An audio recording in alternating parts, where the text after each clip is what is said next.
नमस्कार,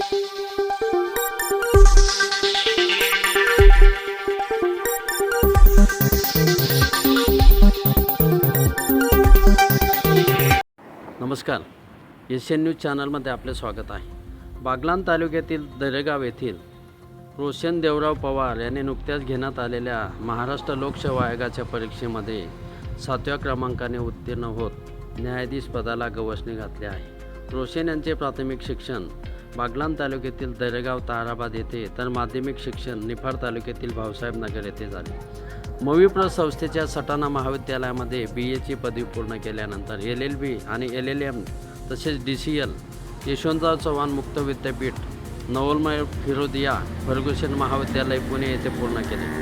ॲडव्होकेट गणेश शिरसाट यांच्या मार्गदर्शनाखाली दिवाणी न्यायाधीश कनिष्ठ स्तर प्रथम न्यायदंडाधिकारी ह्या महाराष्ट्र लोकसेवा आयोगाच्या परीक्षेसाठी अभ्यासाला सुरुवात केली।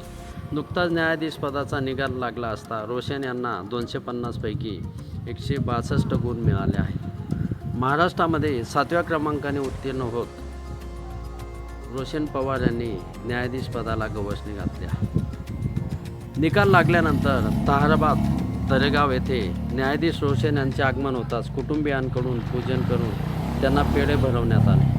ढोल ताशांच्या गजरामध्ये फटाके फोडून त्यांचे सर्वत्र स्वागत झाले। यावेळी आमदार दिलीप बोरसे, निसर्गमित्र अरुण कुमार भांबरे, सामाजिक कार्यकर्ते रोहिदास जाधव, सटाणा मर्चंट बँकेचे उपाध्यक्ष सचिन कोठावदे, दीपक कांकरिया, निलेश कांकरिया, प्रवीण देवरे, केवळ देवरे, शिवाजी जाधव, मेहुल जाधव, नंदराज पवार, रमेश पवार, योगेश पवार, क्रांती देवरे, कैलास मोरे, वैष्णव पवार, ज्योती पवार, अर्चना पवार, हेमांगी देवरे, प्रभाकर भांबरे, संजय पवार, जगदीश पवार, अरुण पाटील, सुरेश देवरे, महेश देवरे, विवेक मानकर, चेतन गांगुर्डे, शुभ माहिरे यांच्यासह सटाणा वकील संघ, बागलाण तालुका प्राथमिक शिक्षक संघटना, गुरुकुल हाऊसिंग सोसायटीचे सदस्य तसेच ताहराबाद, पिंपळकोठे, दरेगाव आणि नितान येथील ग्रामस्थांनी रोशन पवार आणि त्यांच्या आईवडिलांचे पुष्पगुच्छ देऊन अभिनंदन केले। रोशन देवरे यांनी मिळवलेल्या यशाबद्दल आणि न्यायाधीश पदाला गवसणी घातल्याबद्दल त्यांचे सर्वत्र अभिनंदन होत आहे। एशियन न्यूजसाठी प्रतिनिधी अरुण कुमार भांबरे, बागलाण। धन्यवाद।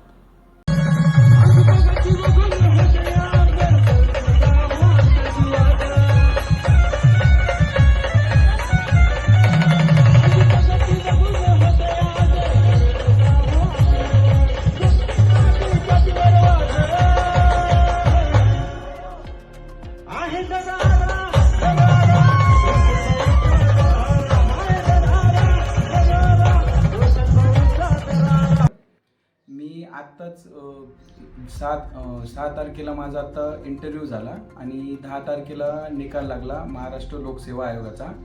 त्यामध्ये दिवाणी न्यायाधीश कनिष्ठ स्तर व प्रथम वर्ग न्यायदंडाधिकारी या पदाचा रिझल्ट लागला आणि त्यामध्ये माझं नाव आलं।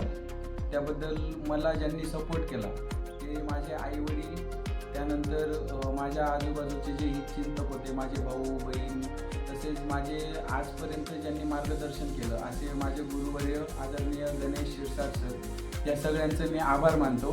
आणि मी नवीन येणाऱ्या मुलांना किंवा नवीन येणाऱ्या तरुण मुलांना हे सांगेल की जर तुम्ही एक कन्सिस्टन्सी ठेवली, चांगला अभ्यास केला आणि जिद्दीने आणि चिकाटीने जर एका गोष्टीसाठी अडून राहिले तर तुम्हाला ते पद 100% भेटतं। आणि त्यासाठी फक्त मन लावून अभ्यास करा, एक चिकाटी ठेवा, 100% यश भेटणारच आहे। जरी 1-2 अटेम्प्टमध्ये अपयश आलं तरी खचून जाऊ नका, तुम्ही चिकाटी ठेवा, संयम ठेवा, पद 100% भेटणार तुम्हाला। थँक्यू।